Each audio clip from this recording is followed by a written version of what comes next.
Miss Amy, And I'm Miss Candace. and this is Library Time with Santa. And today, he's here to tell us a story about how Saint Nick come to visit, or a visit from Saint Nicholas. We have a favorite story at the North Pole. When I was caught in the act of visiting a house, and the name of the story is A Visit from Saint Nick. But most of you know it a little bit better as 'Twas the Night Before Christmas. That's the story of when the public first came to know the names of my reindeer. Now this does only name 8 reindeer because Rudolph came later. Rudolph came in the 1940s, and that's a story for another day. Are you ready? We can't wait. 'Twas the night before Christmas when all through the house not a creature was stirring, not even a mouse. The stockings were hung by the chimney with care in hopes that St. Nicholas soon would be there. The children were nestled all snug in their beds while visions of sugar plums danced in their heads.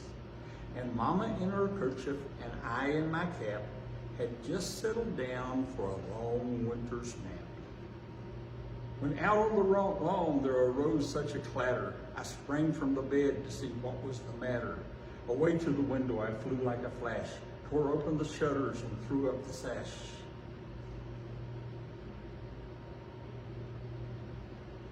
The moon on the breast of the new fallen snow gave the luster of midday to objects below, when what to my wondering eyes should appear but a miniature sleigh and 8 tiny reindeer. With a little old driver so lively and quick, I knew in a moment it must be Saint Nick. More rapid than eagles his coursers they came, and he shouted and whistled and called them by name. Now Dasher, now Dancer, now Prancer and Vixen, on Comet, on Cupid, on Donner and Blitzen. To the top of the porch, to the top of the wall, now dash away, dash away, dash away all. And there they go.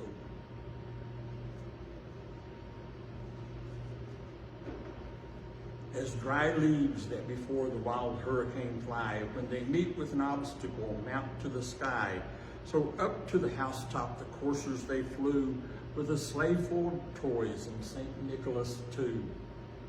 And then in a twinkling I heard on the roof the prancing and pawing of each little hoof.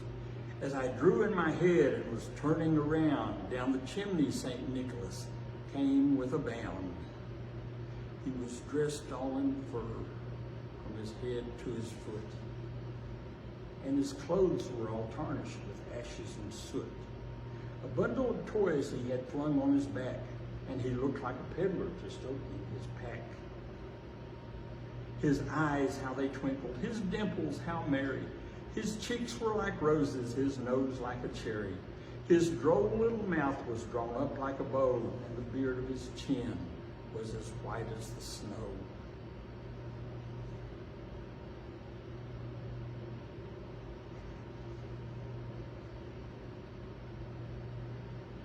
He had a broad face and a little round belly that shook when he laughed like a bowl full of jelly.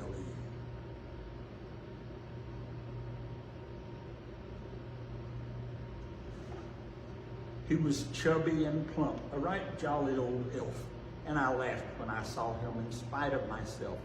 A wink of his eye and a twist of his head soon gave me to know I had nothing to dread.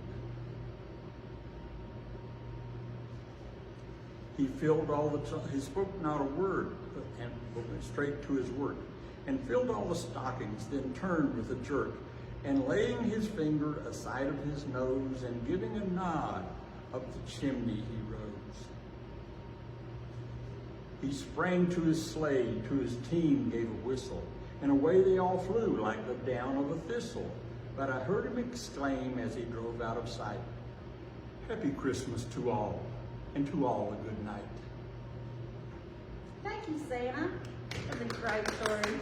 You're welcome. I hope all of the young kids out there enjoy this. And I hope all their parents remember it.